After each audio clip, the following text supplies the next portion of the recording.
जय श्री राम दोस्तों। सदैव सकारात्मक रहें, ये हम सबने सुना तो होगा।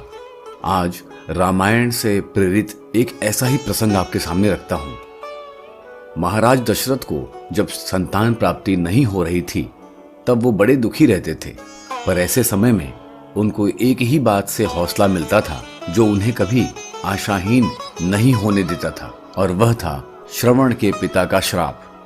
दशरथ जब जब दुखी होते थे तो उन्हें श्रवण के पिता का दिया हुआ श्राप याद आ जाता था।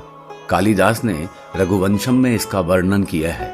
श्रवण के पिता ने यह श्राप दिया था कि जैसे मैं पुत्र वियोग में तड़प तड़प के मर रहा हूं, वैसे ही तू भी एक दिन तड़प तड़प के मरेगा। दशरथ को पता था ये श्राप अवश्य फलीभूत होगा, और इसका मतलब ये है कि मुझे इस जन्म में तो जरूर पुत्र प्राप्त होगा, तभी तो उसके शोक में मैं तड़प तड़प के मरूंगा। यानी यह श्राप दशरथ के लिए संतान प्राप्ति का सौभाग्य लेकर आया। ऐसी ही एक घटना सुग्रीव के साथ भी हुई। वाल्मीकि रामायण में वर्णन है कि सुग्रीव जब माता सीता की खोज में वानर वीरों को पृथ्वी की अलग अलग दिशाओं में भेज रहे थे, तो उसके साथ साथ उन्हें यह भी बता रहे थे कि किस दिशा में तुम्हें कौन सा स्थान मिलेगा या कौन सा देश मिलेगा, या किस दिशा में तुम्हें कैसे जाना चाहिए या नहीं जाना चाहिए। प्रभु श्री राम सुग्रीव का यह भौगोलिक ज्ञान देखकर हतप्रभ थे। उन्होंने सुग्रीव से पूछा कि सुग्रीव, तुमको ये सब कैसे पता? तो सुग्रीव ने उनसे कहा कि जब मैं बाली के भय से मारा मारा फिर रहा था तब पूरी पृथ्वी पर कहीं शरण नहीं मिली, और इस चक्कर में मैंने पूरी पृथ्वी छान मारी, और इसी दौरान मुझे सारे भूगोल का ज्ञान हो गया।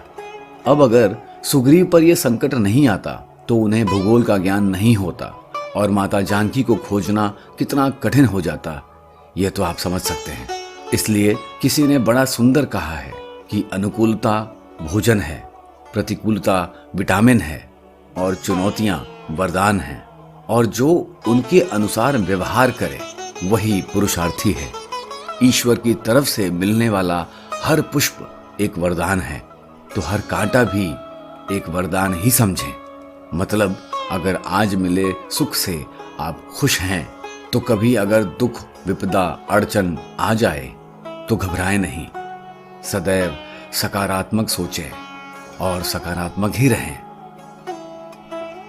जय सिया राम। धन्यवाद।